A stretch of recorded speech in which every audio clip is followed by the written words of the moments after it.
ಆ ಜೀವನಕ್ಕ ವೃತ್ತಿ ಬದುಕಿ ನಿಮ್ಮ ಜೀವನ ವೃತ್ತಾಂತವನ್ನ ಬಂದಂಗಾತು ಅಂತ ಜೀವನ ಇದ್ರೆ ಎಲ್ಲಾರ್ಗಿ ಬರ್ತೈತೆ ಅದು ಸರಿ ಅಂತ ತಿಳ್ಕೊಂಡು ಬರ್ದೆ.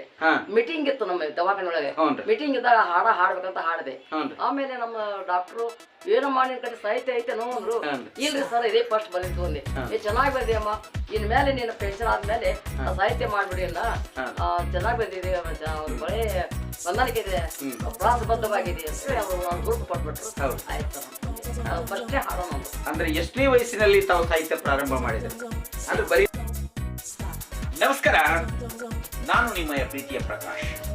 ನಾನು ಸಾಕಷ್ಟು ವಿಡಿಯೋಗಳನ್ನ ಮಾಡಿದ್ದೇನೆ, ಬಟ್ ಇವತ್ತಿನ ಒಂದು ವಿಡಿಯೋ, ಈ ಒಂದು ಸುದ್ದಿ ಬಹಳ ವಿಶೇಷವಾಗಿರ್ತಕ್ಕಂಥ ಸುದ್ದಿ.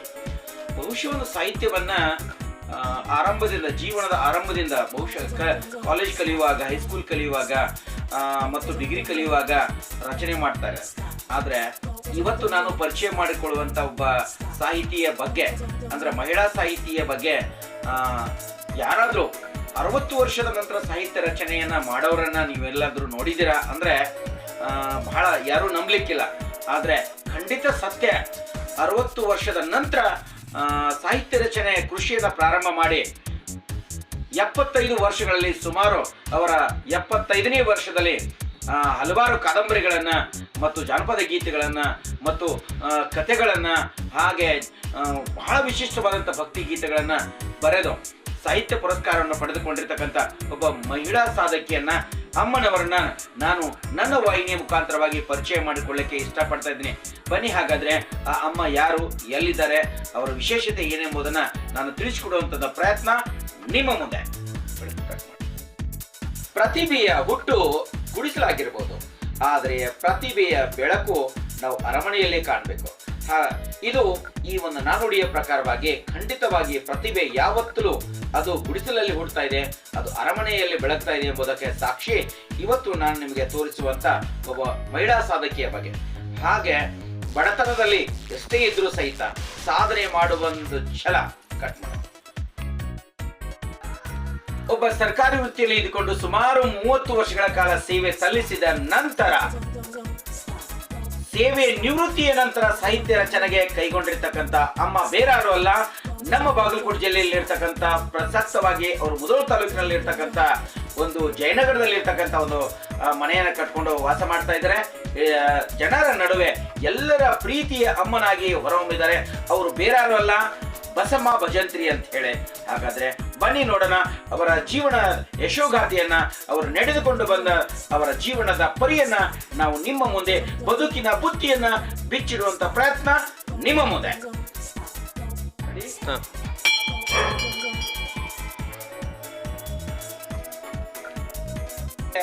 ಈ ಹೃದಯ ಭಾಗದಲ್ಲಿ ಇರ್ತಕ್ಕಂಥ ಮುಧೋಳ ನಗರದಲ್ಲಿ ಇದ್ದೀವಿ, ಈ ಜಯನಗರದಲ್ಲಿ. ಬನ್ನಿ ಅವ್ರ ಮನೆಗೆ ಹೋಗೋಣ. ನಾನು ಅವ್ರ ಹೆಸರನ್ನು ಈಗ ಹೇಳ್ತಾ ಇಲ್ಲ, ನಾನು ನೇರವಾಗಿ ಅವರನ್ನ ನಿಮಗೆ ಮುಖ ಪರಿಚಯದೊಂದಿಗೆ ಅವ್ರ ಜೊತೆಗೆ ನಾವು ಮಾತಾಡ್ಸೋಣ. ಬನ್ನಿ ಹಾಗಾದ್ರೆ.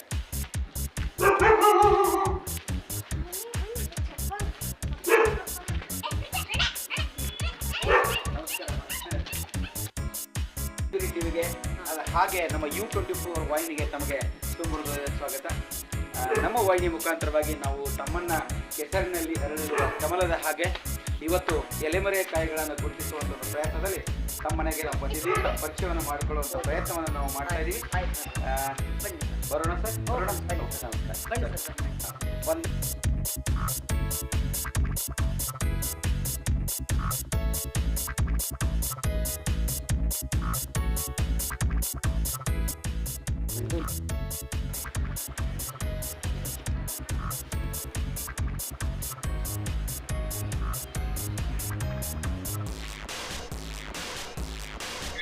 ಬಸವ ನಿಲಯ, ಬಸವ ತತ್ವದ ಗುಣಗಳನ್ನು ಹೊಂದಿರುವಂಥ ಮಾತೆಯವರು ಹೆಸರಿಗೆ ತಕ್ಕ ಹಾಗೆ ತಮ್ಮ ಮನೆಯನ್ನು ಕೂಡ ಬಸವನ ಹೆಸರಿನ ಮೇಲೆ ಮನೆಯನ್ನು ಕಟ್ಟಿದ್ದಾರೆ ಅಂತ ನೋಡ್ತಾ ಇದ್ದೀವಿ.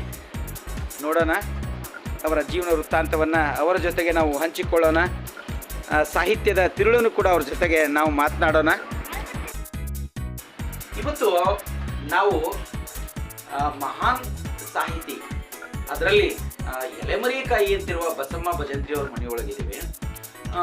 ಇವತ್ತು ಅವರನ್ನ ಈ ಸಮಾಜದ ಅಕ್ಕಪಕ್ಕದಲ್ಲಿರ್ತಕ್ಕಂಥ ಜನರು, ಮಾತೆಯರು ಬಹಳಷ್ಟು ಜನ ಅವ್ರ ಜೊತೆ ಒಡನಾಡಿಗಳಾಗಿದ್ದಾರೆ. ಅವರ ಸಾಹಿತ್ಯದಲ್ಲಿ ನಾವು ನೋಡ್ತೀವಿ ಸಮಾಜಮುಖಿಯಾಗಿ ಇಟ್ಕೊಂಡು ಎಲ್ಲರಲ್ಲಿ ಬೆರೆತುಕೊಳ್ಳುವಂತ ಒಂದು ಭಾವವಿತ್ತು. ಹಾಗಾದ್ರೆ ಇವತ್ತು ಅವ್ರ ಜೊತೆಗೆ ಇರುವಂತವ್ರು ಒಬ್ರು ಮಾತೆಯರಿದ್ದಾರೆ, ಅವ್ರ ಜೊತೆಗೆ ಮಾತನಾಡೋಣ. ನಮಸ್ಕಾರ ಅಮ್ಮವ್ರ, ತಮ್ಮ ಹೆಸರೇ? ಕಸ್ತೂರಿ ಪಡಿಸಲು. ಅಮ್ಮೋರೆ, ತಾವು ಮೇಡಮ್ ಅವ್ರನ್ನ ನೋಡಿದ ಹಾಗೆ, ಬಸಮ್ಮ ಮೇಡಮ್ ಅವ್ರನ್ನ ನೋಡಿದ ಹಾಗೆ, ಅವರು ಎಲೆಮರೆಕಾಯಿ ಹಾಗೆ ಸಾಕಷ್ಟು ಸಾಹಿತ್ಯ ಕ್ಷೇತ್ರಗಳಲ್ಲಿ ತೊಡಗಿಕೊಂಡಿದ್ದಾರೆ. ಇವಾಗ ಅವರನ್ನ ನೀವು ಕಂಡಂತೆ ನಿಮ್ಗೆ ಏನ್ ಅನಿಸ್ತದೆ? ಅವರನ್ನು ನಮ್ ಬಾಳ ಒಳ್ಳೇದಾಗಿತ್ತು. ಕೆಲಸ ಚಲೋ ಮಾಡ್ತಾರೆ, ಎಲ್ಲ ಕಟ್ಕೊಂಡ್ ಬರ್ತಾರೆ, ಹಾಡ ಬರ್ದಾರ್ರಿ, ಆಮೇಲೆ ನೌಕರಿ ಚಲೋ ಮಾಡ್ಯಾರ. ನಮ್ಮ ಕಡೆ ಹಳ್ಯಾಗ್ರಿ ಎಲ್ಲಾರ ಕಡೆ ಹೌದ್ ಅನ್ಸ್ಕೊಂಡ್ರ. ಹೌದ್ರಿ, ಎಲ್ಲಾರ ಕಡೆ ಹೌದ್ ಅನ್ಸ್ಕೊಳ್ಳುವಂತ ಕೆಲಸವನ್ನ ಮಾಡಿದ್ದಾರೆ. ಇಲ್ಲಿ ಸಾಹಿತ್ಯ ಬರೆಯುವುದರ ಜೊತೆಗೆ ಒಳ್ಳೆ ರೀತಿಯಾದಂತ ನೌಕರಿ ಮಾಡಿದಾರೆ ಅನ್ಸದ. ನೀವು ಅವ್ರ ಜೊತೆಗೆ ಇರ್ತಿರಲ್ಲ ನಿಮ್ ಓಣಿ ಒಳಗ, ನಿಮ್ಗೆ ಹೆಂಗ್ ಅನಿಸ್ತದೆ? ನಮ್ಗ ಏನ್ ಬಾಳ ಕ್ಲೋಸ್, ನಮ್ದು ಅವ್ರ ಚಲೋ ಅದೇವ್ ನಾವು. ಬಹಳ ಖುಷಿ ಅನಿಸ್ತದ, ಖುಷಿ ಅನಿಸ್ತದ. ಇಂಥವ್ರ ಜೊತೆಗೆ ನಾವು ಇರುವುದು ಒಂಥರ ಒಂದು ಹೆಮ್ಮೆನೂ ಅನಿಸ್ತದ. ಹೌದ್ರಿ. ಮತ್ತು ನೀವು ಕೂಡ ಒಬ್ಬ ಸರ್ಕಾರಿ ವೃತ್ತಿಯನ್ನ ಮಾಡಿದವರು, ನಿಮ್ಮ ಹಾಗೆ ಬೇರೆ ರಂಗದಲ್ಲಿ ಕೂಡ ಇದ್ದಾರೆ ಅನ್ನೋದಕ್ಕೆ ಒಂದು ಒಳ್ಳೆ ಹೆಮ್ಮೆ ಅನ್ಸುತ್ತೆ. ಸರಿ ಸರಿ, ಓಕೆ, ಥ್ಯಾಂಕ್ ಯು. ನಮಸ್ಕಾರ. ನಾನು ಹೇಳದಂತೆ ನಿಮಗೆ ಎಲೆಮರೆಕಾಯಿಯನ್ನು ಹುಡುಕುವಂತ ಪ್ರಯತ್ನ ಮಾಡ್ತಾ ಬಂದಿದ್ದೀನಿ. ಸಾಹಿತ್ಯದಲ್ಲಿ ತನ್ನದೇ ಆದಂಥ ಛಾಪನ್ನು ಮೂಡಿಸಿಕೊಂಡಿರ್ತಕ್ಕಂಥ ಮಾತೆಯರ ಇವತ್ತು ಮನೆಯಲ್ಲಿ ನಾವಿದ್ದೀವಿ. ಅಂದರೆ ಇವತ್ತು ಈ ಜಯನಗರದಲ್ಲಿ ಬಸಮ್ಮ ಭಜಂತ್ರಿಯವರ ಮನೆಯಲ್ಲಿದ್ದೀವಿ. ನಮ್ಮ ಎದುರಿಗೆ ಕೂತಿರ್ತಕ್ಕಂಥ ಈ ಮಹಾ ಮಾತೆ ಅಂದರೆ ತಾಯಿಯ ಸ್ವರೂಪದಲ್ಲಿರ್ತಕ್ಕಂಥ ಬಸಮ್ಮ ಅವರು ನಮ್ಮ ಜೊತೆಗಿದ್ದಾರೆ. ನಮ್ಮ ವಾಹಿನಿಗೆ ಒಂದು ಸಂದರ್ಶನವನ್ನು ನೀಡ್ತಾ ಇದ್ದಾರೆ. ಈ ಸಂದರ್ಶನದ ಉದ್ದೇಶ, ನಾನು ಯಾಕೆ ಈ ವಿಡಿಯೋನ ಮಾಡ್ತಾ ಇದ್ದೀನಿ ಅಂತಂದರೆ, ಎಷ್ಟೋ ಸಾಹಿತ್ಯಗಳು ಏನೋ ರಚನೆಯನ್ನ ಮಾಡ್ತಿದ್ದಾರೆ, ಸಾಹಿತ್ಯವನ್ನು ರಚನೆ ಮಾಡ್ತಿದ್ದಾರೆ. ಸಾಹಿತ್ಯವನ್ನು ಹಂಗೆ ಬರೆದು ಬಿಡುವುದಲ್ಲ, ಸಾಹಿತ್ಯ ಈ ವಯಸ್ಸಿನಲ್ಲಿಗೂ ಸಹಿತ ನಾನು ಸಾಹಿತ್ಯ ಕೃಷಿ ಮಾಡಬಹುದು ಎಂಬುದಕ್ಕೆ ಸಾಕ್ಷಿ ಬಸಮ್ಮ ತಾಯಿಯವರು ಇವತ್ತಿದ್ದಾರೆ. ಹಾಗಾದ್ರೆ ಅವರು ನೇರವಾಗಿ ಮಾತನಾಡೋಣ. ನಮಸ್ಕಾರ ಅಮ್ಮವ್ರೆ. ಪ್ರತಿಧ್ವನಿ ಟಿವಿಗೆ ಹಾಗೆ ನಮ್ಮ ಯೂಟ್ಯೂಬ್ ಚಾನಲ್ಗೆ ತಮಗೆ ತುಂಬ ಹೃದಯದ ಸ್ವಾಗತ ಅಮ್ಮವ್ರೆ. ಇವತ್ತು ಸಾಹಿತ್ಯದ ಬಗ್ಗೆ ಮಾತಾಡೋದು ಹೌದಾ?